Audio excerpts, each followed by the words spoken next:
Morning, it's Martin from Martin's Engine Services.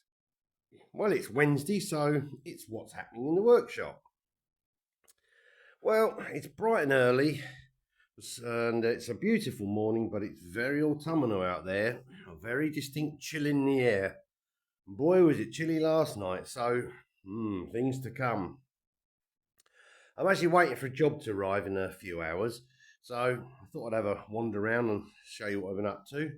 Didn't do much yesterday, bit of paperwork, finished that this morning, sorted a few things out, helped my neighbour out with a little technical problem, bits and pieces, so they just sort of, fiddle about days. Anyhow, I got on with the Project £5 special lawnmower and decided to get all creative and make an inlet manifold to fit this carburettor from one of my other mowers.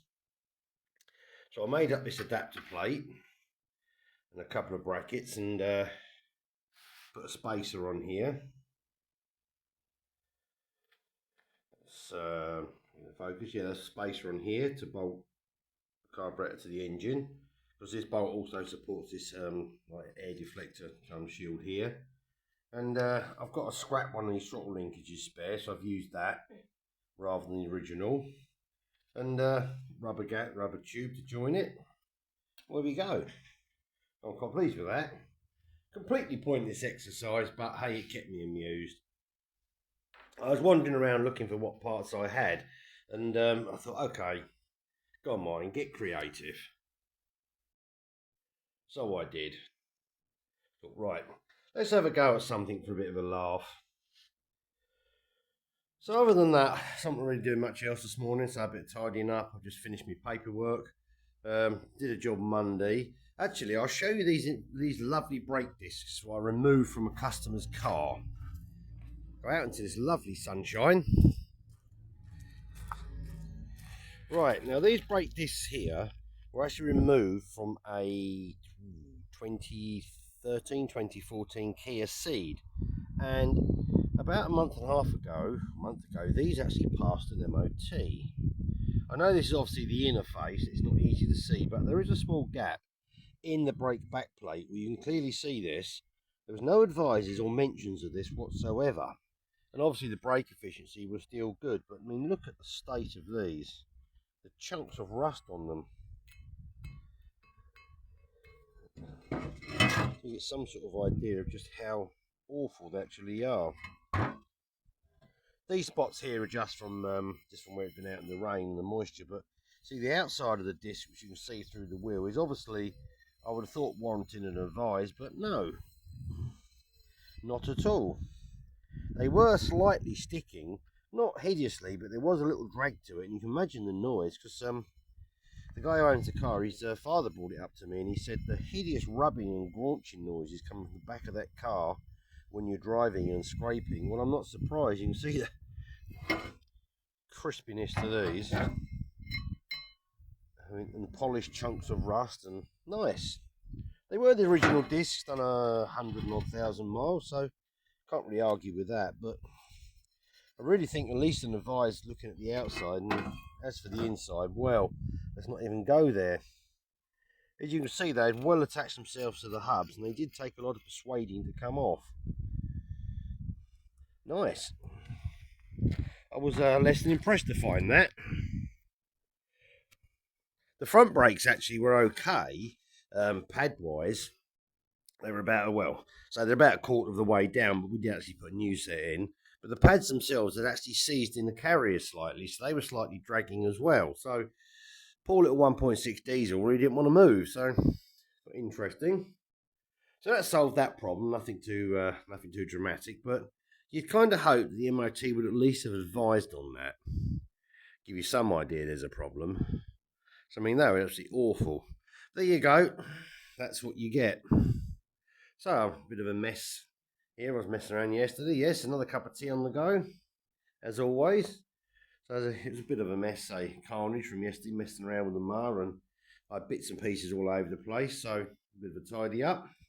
So there's not a lot else to report, really. Not a lot at all. Workshop's all tidy next door, ready for action. When we get this C-Max to arrive. This could actually be a rather interesting one, because the people who own this vehicle So I'm looking so. People who actually own this vehicle have been on holiday for quite some time in Europe, and I do know that this vehicle does burn a little oil, and the bonnet release catch appears to have broken on it a few weeks ago. So we don't really know how much oil's in it. Now we do know that something's happened to the air conditioning pump, which is making an awful lot of was making lots of rattling noises. But she has said there's another noise coming from the engine. And being a Duratec, really hoping it hasn't done the Duratec special where the oil level's gone down and, as I've mentioned in many videos, picked up a bit of air in the oil pickup pipe and picked up a bearing. It's on its way today from Cambridgeshire, where they stopped on their way back from France. So we shall find out. So it's done a few miles, this vehicle, and has started burning oil as much as these often do. I think it's done somewhere around 170, 180,000 miles now. So we shall find out. So that one could be an interesting one. I'll make a little video about it if something happens that's noteworthy. But I think the air conditioning pump may have actually exploded the clutch by the descriptions they made. They said it was screaming and making horrible rattling and banging noises, and then it all went quiet. So I imagine it's ejected the pulley or something. So there could be a whole host of interesting things on that one. We shall find out. So otherwise, it's been quite a quiet week, really. So considering the week and a half before that, with the manicness of the various stock car engines and Saga the wrong parts. Oh, missing from my garden is Project Peugeot. I got rid of that on Sunday. I sold it to a guy for spares and repair. I didn't bother trying to MOT it in the end, as the fuel gauge had decided to stick at halfway. And I think I mentioned in a previous video how much grief it caused me, trying to work out why it wouldn't start, and it simply didn't have any fuel in it. And I thought at that point, that's it, I've had enough. Enough's enough. So I stuck it on Facebook Marketplace and put on there what was wrong with it. Put in there no MOT, said the fuel gauge is stuck and whatnot. And guy came along and he was happy with it. So we did a little deal and off it went. So Project Peugeot is no longer. I gave it a lot of love and a lot of my best efforts, and whatever I tried to do, it beat me up. So I kind of thought, right, that's enough of that. I'm not spending any more time on that thing. Whatever I tried to do to it, it kicked back. So I thought, right, that's it. I advertised it, explaining exactly what was wrong with it and what it needed and what I knew. So the guy knew exactly what he was buying, and he was more than happy. He said, yeah, it's fine, I've got a couple of these sort of thing, and put it on his little truck, and off he went. So he seemed very happy with his purchase. So hopefully he does all right out of it. He may just use it for parts, or he may use it for nick some parts of another one. But he seemed more than delighted, and I got back what it owed me for the sort of, and a little bit extra. So that was all right as far as I was concerned. And it's now gone, and I don't have to look at it sitting out there glaring at me, thinking I'm going to get you again. So you'll always get one of them now and again like that.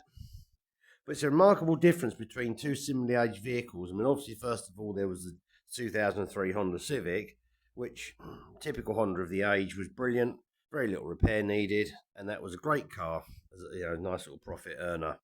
But the Peugeot, they are something special when they get to that age. But there you go. That's enough of me rambling on about that. So that's basically what I'm up to. So I might make a little video on the C-Max if it turns into something interesting. I mean, the first interesting problem I've got is getting the bonnet open with the dreaded key lock in the badge job. So I presume that's going to require some violence and destruction of the grille and all manner of things going on there. So we might have a destruction video as well. So I'll see what happens on that one, and if there's anything interesting, I'll post it. So that's enough of me rambling on this Wednesday morning, and I shall go back to tinkering with the mower till it arrives, and then we shall see. Anyhow, thanks very much indeed for watching. Please like and subscribe. The numbers are sort of still moving in the right direction. Been a big increase in views, and it would seem that a few new subscribers have been revisiting some of my early videos, because they had quite a rise in viewing numbers on those. So it's really nice to see, and thank you all very much indeed. So, bye for now.